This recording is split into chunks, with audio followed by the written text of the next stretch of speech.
But my husband and the vet said that it was time for her to go because she was limping of the back leg, that the cancer was under control.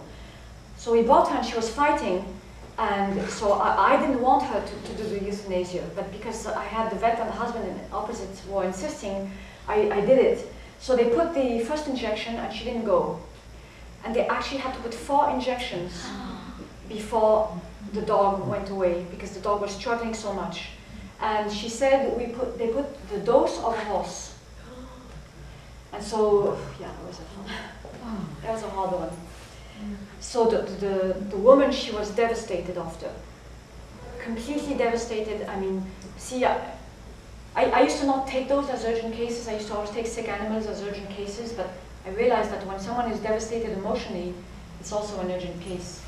Because she couldn't live. She couldn't continue. She just couldn't function because of the guilt.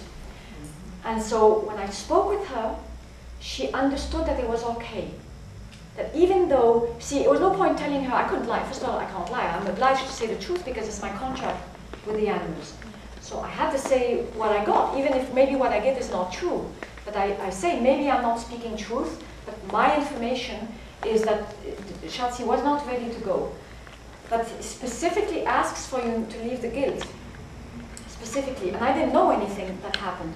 So she was able to leave the guilt, the woman. And she said, I understand about the intuition. Because I knew in my heart that I shouldn't do this, but I listened to my husband and to the vet. She knew it. So it helped her. And she was able to go back and to function. And it helped her to deal with the grief. The grief is always there.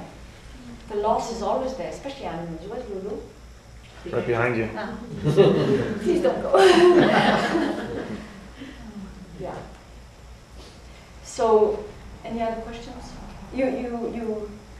Sorry. Yeah, I'm one of those hard cases because I think I have to beat myself up. So No, it's my own guilt, you know, my We can talk sort. after. Yeah. No, you don't have to. Because sometimes, you know, okay, let me go into this a little bit. We really don't know anything. We don't know anything. So we can say, oh, the animal's ready to go. Oh, karma this. Oh, reincarnation that. Oh, blah, blah, blah. But we don't even know what we're saying is true. How do we know? Maybe when I'm dead, I'll know and I'll come and whisper in all your ears something. And maybe that even won't be the truth either. Maybe it will be one dimension of truth. We don't know anything. So, for all we know, when they go, they're supposed to go at that time. For all they go, we know they're not supposed to go at that time. We don't know. But all you know is that you did the best you can because you loved the animal the best you could. Is that right? Well, that's what it boils down to in my case. What it boils down to my case is that I don't think I did the best I could. Well, that's why we're going to talk about that after. Yeah. Because Well, it depends what you think is about doing the best one can. We don't have to be perfect. Animals don't expect us to be perfect in any way. They don't expect us to be saints or to be perfect. Well, if I think belief again, this is another belief. I believe that they come and they choose us. I might be wrong. Maybe they don't choose us. Maybe they just show up. Who knows? Maybe someone sends them. Maybe I have no idea. If I think I knew, I would be wrong. But if they do choose us, they know perfectly. Like a child knows we don't do the best. If anyone who's a parent in here knows that we try to do our best, but we don't necessarily do our best. It all depends how you define the best. And they don't expect. There's no judgment from an animal ever. I have seen animals. Okay, I'll tell you. Papat. I still have time. I'm okay. Yeah. Papat. This dog was found. And this dog was healed, so I'm able to talk about her. This dog was found on the side road, tied, and she was so beaten that there was no more skin left on her back. And I saw her when she was already better, when they called me to work on her.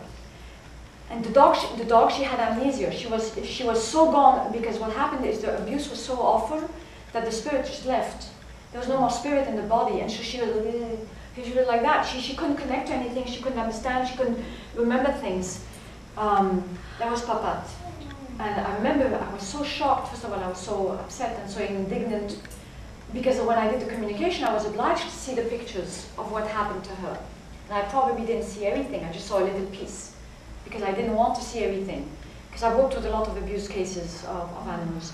And what struck me the most was not the abuse, which is very difficult to look at, I mean, maybe some communicators can look at it more than me, but I'm a bit sensitive. So what struck me was the lack of judgment towards the person who did that. And she showed me the person, it's the lack of judgment. That is unbelievable. There's just no judgment. We're the ones who have the judgment. They just don't have it. They just don't have it. Now, some animals, yes, elephants remember when they get beaten. They remember stuff, they're fearful, they can become aggressive.